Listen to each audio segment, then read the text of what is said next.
Pour les gens de Montréal, une nouvelle évolution majeure sera testée en 2026. C'est un programme qui a été créé par la RTM pour des nouvelles cartes puces pour prendre les autobus ou les métros seulement avec l'électronique. Donc, en ce moment, on est forcé d'acheter une carte pour tous les types de transport individuel et on s'entend qu'en 2025, c'est pas tout le temps pratique pour se déplacer. Eh bien, à partir de 2026, si vous avez un appareil Android, vous serez les premiers à pouvoir tester ce modèle-là.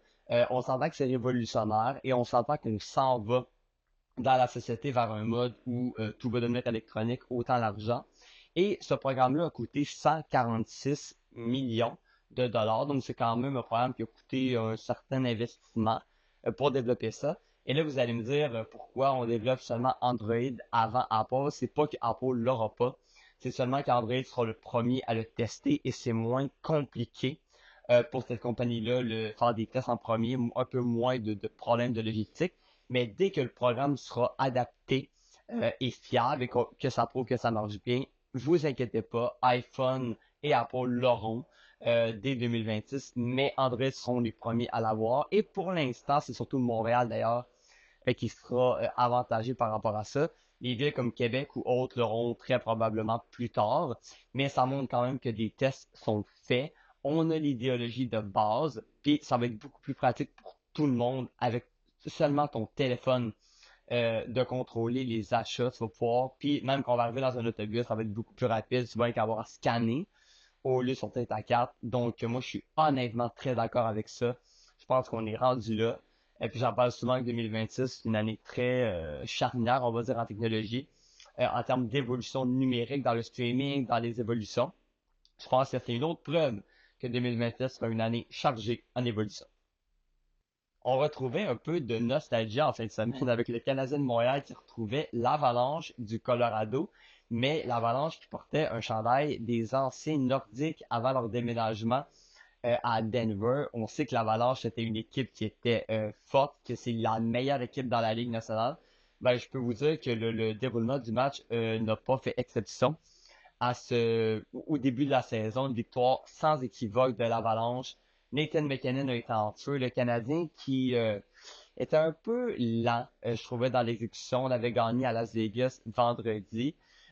Puis je trouve ça drôle parce que les gens qui ont vécu la rivalité canadien-nordique, comme ma mère ou des gens qui me connaissent, auraient été contents de voir à quel point l'Avalanche a détruit le Canadien parce qu'il y a encore un côté en 2025 où les gens de Québec espèrent toujours un retour des Nordiques, même si pour être vraiment honnête avec vous, pour connaître l'évolution de la Ligue nationale, ce n'est même pas dans les plans proches ou à moyen terme. Si ça arrive, ça va être probablement un nouveau commissaire de la LNH un jour qui va avoir une idée. Mais pour l'instant, c'est même pas imminent. C'est même pas proche. Il va y avoir d'autres expansions, mais pas pour Québec. Mais de revoir un match avec ces deux équipes-là dans les deux chandails, ça rappelait beaucoup de nostalgie, surtout aux gens qui l'ont vécu. Moi, c'est sûr que je suis né en 2001, donc j'ai pas vécu la rivalité, les bagarres, mais j'en ai tellement entendu parler que oui, c'était spécial de le voir sur papier. Puis, mais on s'entend qu'il n'y a pas eu d'échauffourée, il n'y a pas eu la rivalité. On s'entend que c'était beaucoup plus symbolique qu'autre chose.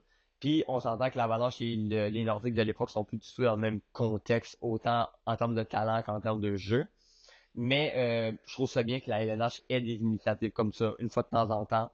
Puis on le voit pas juste avec les Canadiens puis l'Avalanche, on le voit avec plein d'autres équipes, on leur remet leur chandail ancien pour recréer des rivalités, recréer des images, puis aller chercher toutes les clientèles de personnes possibles dans la société, pour juste la nouvelle génération.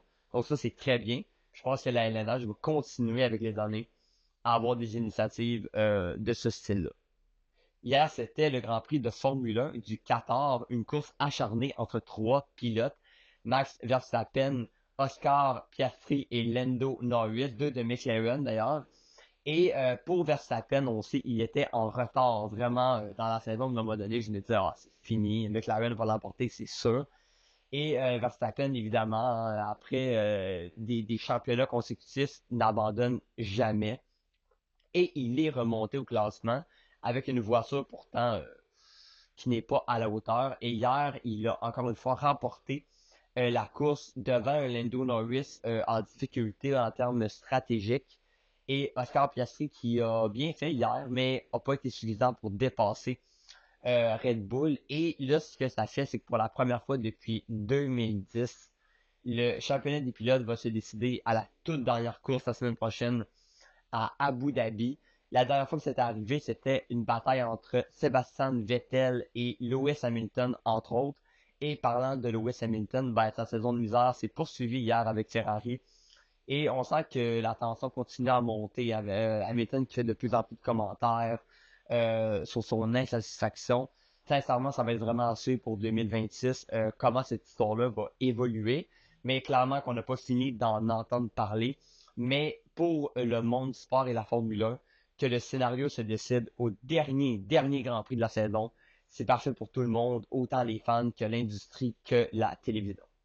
C'est aujourd'hui que la loi 14 du ministre Boulay rentre en vigueur pour limiter les grèves des différents syndicats. Ce que ça veut dire en résumé, c'est que les grèves illimitées, comme on a vu à la STM à Montréal où les services sont pratiquement arrêtés au complet, seront beaucoup plus compliquées ou même impossibles à faire. Une nouvelle loi qui en dit beaucoup sur l'idéologie du gouvernement et également où on s'en va en termes de société à travers les négociations syndicales. Mais on va résumer la loi plus en profondeur parce qu'il y a beaucoup d'implications par rapport à ça. Mais si vous voulez en savoir plus, ça sera inclus dans le format long. Donc, suivez-nous pour en savoir plus sur la loi 14. Le SPVM va investir 1,8 million dans un nouveau programme de surveillance géré par l'intelligence artificielle pour surveiller les gens qui le veulent épier ou même voir également si, exemple, des gens sont sur des scènes de crime pour mieux retrouver les gens. C'est un programme fait pour 5 ans, donc pas pour toujours. C'est un projet qu'on veut tester pour voir si ça fonctionne.